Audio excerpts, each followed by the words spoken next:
Hello അപ്പോൾ ഇന്നൊരു വിഷു ദിവസമാണ്. എല്ലാവർക്കും എൻ്റെയും എൻ്റെ കുടുംബത്തിൻ്റെയും ഹൃദയം നിറഞ്ഞ വിഷു ആശംസകൾ.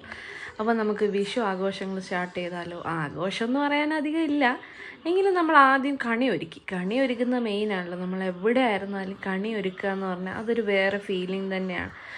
നാട്ടിലെ ആഘോഷങ്ങളെല്ലാം വേറൊരു സ്ഥലത്തിരുന്നുകൊണ്ട് ആഘോഷിക്കുമ്പോൾ നമുക്ക് സന്തോഷം തോന്നാറുണ്ട്, എന്നാൽ സങ്കടം തോന്നാറുണ്ട്. നാട്ടിൽ പോകാത്തതിൻ്റെ സങ്കടം തോന്നാറുണ്ട് ഇല്ലേ? എനിക്ക് തോന്നാറുണ്ട്. കാരണം പൊതുവേ ഞാൻ കുഞ്ഞിലെയൊന്നും വിഷു അങ്ങനെ ഒരുക്കിയിട്ടില്ല. എല്ലാം അമ്മ ചെയ്ത് വയ്ക്കും, ഞാൻ പോയി കാണും. അതായിരുന്നു എൻ്റെ പതിവ്. അല്ലാതെ ഞാൻ സ്വന്തമായി ഒരു വിഷുക്കണി ഒരുക്കി അങ്ങനെ എനിക്കൊരു പതിവില്ല. പക്ഷേ ഈ ആർമി ക്വാർട്ടേഴ്സിന് വന്നതിന് ശേഷം ഓരോ പ്രാവശ്യവും അതിനുള്ള ഇൻട്രസ്റ്റ് കൂടി വരുവാണ്. ഓരോ തവണയും ഞാൻ ഓരോ കാര്യങ്ങൾ പഠിച്ചുകൊണ്ടിരിക്കുകയാണ്.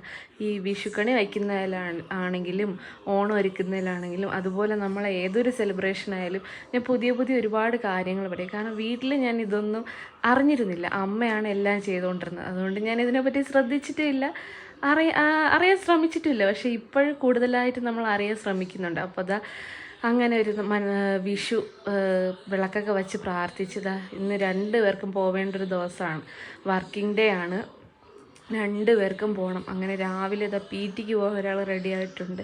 എനിക്ക് വിഷുക്കൈ നീട്ടൊക്കെ തന്നിട്ടാണ് പി ടിക്ക് പോയത്. പി ടിക്ക് പോയി കുറച്ച് നേരം ഞാൻ എൻ്റെ പണികളെല്ലാം ചെയ്തു. അത് കഴിഞ്ഞ് പി ടി കഴിഞ്ഞ് വന്ന് മോളെ വിഷുക്കണി കാണിക്കാനാണ്. പുള്ളിക്കാരത്തേക്ക് ഒരു ഇൻട്രസ്റ്റും ഇല്ല, കാരണം ഉറക്കത്തിൽ നിന്ന് എടുത്തോണ്ടാണ്. പക്ഷേ എണീക്കാനുള്ള സമയമായി, സ്കൂളിൽ പോകണമല്ലോ. എന്തായാലും കരച്ചിലായിരുന്നു. കണി കണ്ടപ്പോഴേ അങ്ങ് കരയാൻ തുടങ്ങി. പിന്നെ നമ്മുടെ മാള് വന്ന് പ്രാർത്ഥിച്ചിട്ടുണ്ട്. പിന്നെ സ്കൂളിൽ പോകാൻ റെഡി ആയപ്പോഴൊന്ന് സെറ്റായി. പിന്നെ കൈനീട്ടൊക്കെ മേടിച്ച് അത് അച്ഛൻ്റെ അനുഗ്രഹമൊക്കെ മേടിക്കുന്നുണ്ട്. അച്ഛൻ്റെ അനുഗ്രഹം വാങ്ങിയാൽ ഭയങ്കര ഇഷ്ടമാണ്. അച്ഛൻ്റെ നല്ല എല്ലാവരും അനുഗ്രഹം വാങ്ങിയാൽ ഭയങ്കര ഇഷ്ടമാണ്. അങ്ങനെ കണിയും കണ്ടു, വിഷുക്കൈ നീട്ടവും കിട്ടി.